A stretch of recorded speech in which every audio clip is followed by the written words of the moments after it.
Hello, my name is Terry Gano, and I'm the creator of the Their Voices, Their Stories project. As the name implies, it's all about stories. Stories of both past and present generations. Our project has three goals. The first goal is to bring to life the stories.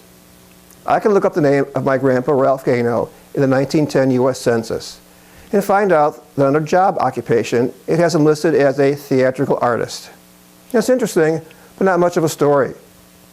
That's because his job occupation is really only a two-dimensional representation of Grandpa Ralph. And as we know, people are three-dimensional. And it's in that third dimension we would find the real story.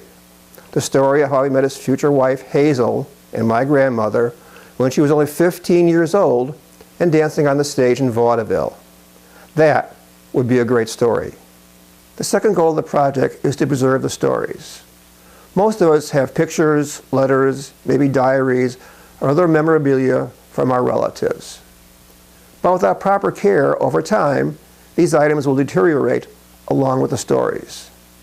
Throughout history, groups have done extraordinary things to try and preserve and honor the stories of their group. 20,000 years ago, one group went so far as to paint the images of events in their history on the walls of caves. 20,000 years in the future, different groups had people within them known as griots, whose sole job was to memorize the history and events of the group to pass them on to future generations. It was said that when a griot died, a library burned. The third goal of the project, through the use of technology, is not only to preserve the stories, but make them available for future generations. The genesis of this project began when I was a high school history teacher. Nothing I did in the classroom made as quite an impression as the day we had Henry Goldie come talk about the Holocaust.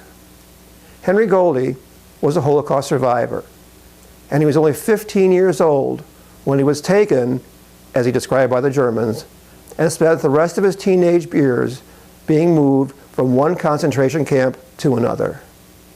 That got my students' attention.